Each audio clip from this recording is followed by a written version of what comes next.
Assalamualaikum warahmatullahi wabarakatuh. Selamat pagi Ananda semua. Bagaimana kabarnya hari ini? Semoga selalu dalam lindungan Allah Subhanahu wa Ta'ala.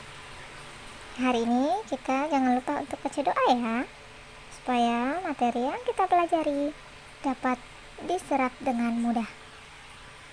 Bismillahirrahmanirrahim.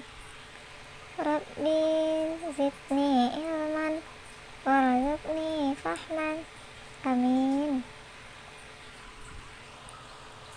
Ayo, siapa yang tahu apa pembelajaran kita hari ini? Benar, pembelajaran kita hari ini adalah keteladanan Nabi Daud. Pembelajaran yang kelima. Kamu pasti sudah pernah membaca kisah 25 Rasul. Nah, bagaimana menurutmu kisah Nabi Daud?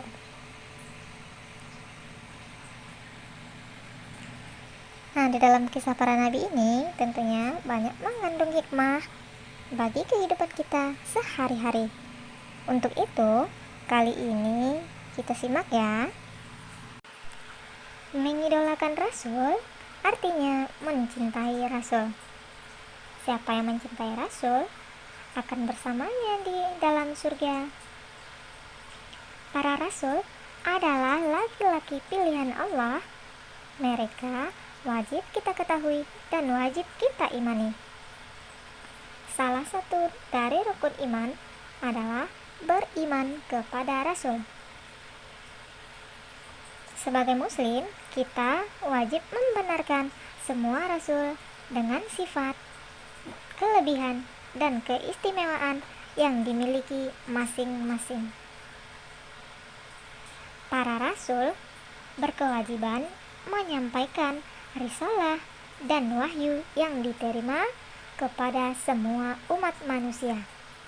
Kalau nabi itu menerima risalah hanya untuk dirinya sendiri dan tidak disampaikan kepada umat manusia. Hari ini kita akan membahas kisah Nabi Daud. Nabi Daud adalah seorang nabi dari Bani Israel, yaitu dari Sibit Yahuda. Ia merupakan keturunan ke-13 dari Nabi Ibrahim.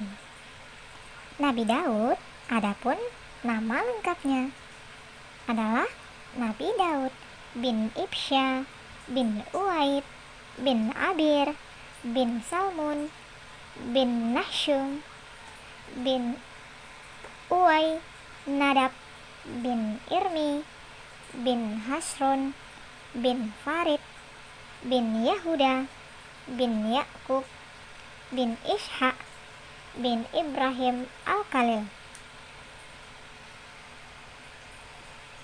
Nabi Daud hidup pada masa kerajaan Talut. Raja Talut adalah raja yang beriman, dan Raja Jalut adalah raja yang kafir. Pada masa ini, Bani Israel diperbudak oleh Raja Jalut. Jalut ini adalah seorang raja yang kejam dan bengis. Tidak ada yang berani melawan Jalut, karena ia adalah seorang raja yang gagah, kuat, dan sangat kejam. Bani Israel mulai berputus asa karena menghadapi kekejaman Jalut. Mereka tidak mampu lagi membayar upeti kepada para tentara. Akibatnya, mereka sering disiksa dan sebagian dibunuh. Maka, para pembesar Bani Israel pun berinisiatif menemui nabi mereka, yaitu Nabi Samuel. Mereka mengadukan keadaan dan meminta agar Nabi Samuel memohon kepada Allah agar Allah membebaskan Bani Israel dari penderitaan. Nabi Samuel berdoa kepada Allah agar memberikan jalan keluar atas permasalahan dari Bani Israel. Berkatalah Nabi Samuel kepada para pembesar Bani Israel, "Aku telah berdoa kepada Allah dan mendapat wahyu dari Allah. Allah akan menunjuk salah seorang dari Bani Israel sebagai pemimpin dan raja bagi kalian. Ia akan memimpin kalian berperang melawan Jalut. Bagaimana pendapat kalian?" Tanya Nabi Samuel kepada Bani Israel. "Kami akan menantinya," jawab mereka. "Baiklah, yang akan menjadi pemimpin kalian adalah orang yang sebentar lagi akan datang ke tempat ini," kata Nabi Samuel. Mereka sebentar kemudian muncullah seorang pemuda yang gagah dan kuat. Pemuda itu bernama Talut. Dia datang untuk mengantarkan hasil panennya kepada Nabi Samuel. Melihat pemuda yang kelihatannya dari kalangan rakyat biasa itu, kagetlah para pembesar Bani Israel. Mereka keberatan kalau yang diangkat menjadi pemimpin adalah anak muda itu. Maka berkatalah Nabi Samuel, "Bukankah kalian telah berjanji akan menantinya? Sungguh dialah pemuda yang dipilih oleh Allah karena dia memiliki kecerdasan dan kekuatan untuk memimpin kalian dan mengalahkan Jalut. Selain itu, dia memiliki tanda dari Allah, yaitu tabut warisan dari Nabi Musa." Akhirnya, para pembesar Bani Israel mau menerima Talut sebagai pemimpin meskipun dengan hati yang sangat berat. Segera setelah diangkat menjadi pemimpin Bani Israel, Talut memerintah bangsa Israel untuk mempersiapkan peperangan melawan Jalut. Dalam kesempatan ini, Daud yang masih remaja meminta izin untuk ikut dalam peperangan. Semula Daud tidak diizinkan karena masih belum cukup umur. Tetapi karena beliau mendesak, maka beliau diizinkan untuk ikut berperang. Tetapi Nabi Daud harus berada dan tetap di barisan belakang. Maka bergabunglah Nabi Daud ke dalam pasukan. Ia berbekal dengan ketapel yang terbuat dari tali. Ketapel itu digunakan untuk melontarkan batu-batu kecil sehingga batu bisa melayang jauh. Akhirnya pasukan pun berangkat. Talut memberikan khutbah berupa nasihat agar pasukan bersabar dan teguh dalam pertempuran. Talut juga mengingatkan bahwa mereka nanti akan melewati sebuah sungai yang besar. Talut mengingatkan agar pasukannya tidak terlena dengan sungai tersebut. Mereka hanya boleh masuk ke dalam sungai dan cukup untuk minum saja. Namun setelah sampai di sungai yang dimaksudkan Talut, kebanyakan pasukan terlena. Mereka malah bermain air dan enggan melanjutkan perjalanan berperang. Mereka ingin beristirahat lama dan melepaskan kepenatan di sungai yang segar itu. Maka Talut pun meninggalkan pasukan yang lalai itu dan berangkat dengan jumlah pasukan yang jauh lebih sedikit. Akhirnya, kedua pasukan itu bertemu. Dengan gagah berani, pasukan Talut berperang melawan pasukan Raja Jalut. Raja Jalut menentang berduel satu lawan satu. Maka muncullah Daud ke depan. Saat itu Raja Jalut tertawa terbahak-bahak melihat anak kecil yang menentangnya.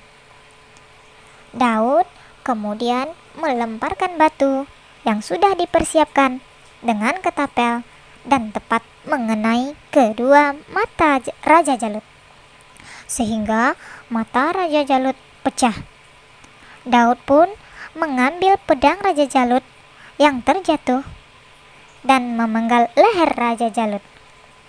Dan tamatlah riwayat Raja Jalut yang kejam dan zalim. Pasukan Talut sangat bergembira dan terpesona akan keahlian Daud yang masih kecil. Mereka mengangkat Daud ramai-ramai karena kegembiraannya. Talut menjadi raja dan memerintah Bani Israel dengan bijaksana.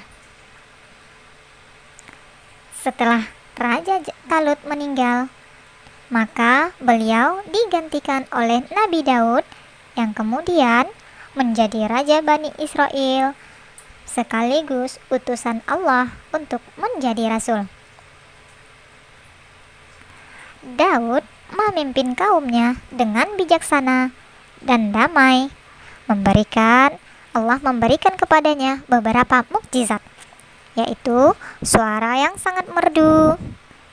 Jika beliau membaca Zabur dengan nyanyian yang merdu, maka orang-orang yang sedang sakit mendengarnya pun akan menjadi sembuh. Nabi Daud juga memiliki kecerdasan akal, mengerti bahasa burung, dan melembutkan besi hanya dengan menggunakan tangan kosong. Nabi Daud adalah orang yang memulai pembangunan bait suci, yaitu Baitul Maqdis, yang kemudian diselesaikan oleh anaknya, yaitu Nabi Sulaiman, dan kemudian sekarang menjadi tempat Masjid Al-Aqsa. Nabi Daud meninggal pada usia yang 100 tahun dan beliau dikebumikan di Baitul Maqdis. Ada beberapa pelajaran yang dapat kita ambil dari kisah Nabi Daud. Yang pertama, Allah telah memberikan contoh bahwa seorang yang bagaimanapun besar dan perkasanya, yang hanya menyandarkan diri kepada kekuatan jasmani, dapat dikalahkan oleh orang yang lebih lemah dengan hanya satu benda yang tidak berarti. Sebagaimana Daud yang muda dan lemah secara fisik mengalahkan Jalut yang perkasa dan mempersenjatakan batu saja. Yang kedua, seorang yang lemah dan miskin tidak patut berputus asa mencari hasil dan memperoleh kejayaan dalam usaha dan perjuangannya selama ia bersandar kepada takwa dan iman kepada Allah yang melindunginya. Ketiga, kemenangan Daud atas Jalut tidak menjadikan dia berperilaku sombong dan takabur. Bahkan sebaliknya, ia bersikap rendah hati dan lemah lembut terhadap kawan dan lawan. 4. Nabi Daud adalah penerima kitab Zabur. Nabi Daud gemar bertasbih kepada Allah. Nabi Daud pencipta baju besi. Nabi Daud bersuara yang bagus, dan Nabi Daud gemar berpuasa. Nah, itulah kisah keteladanan dari Nabi Daud alaihi salam. Adapun sikap kebiasaanku setelah mempelajari materi hari ini, insya Allah aku selalu bertasbih kepada Allah. Insya Allah aku akan selalu memuji kebesaran Tuhan dan ciptaannya dengan cara bersenandung di dalam hati dan lisan.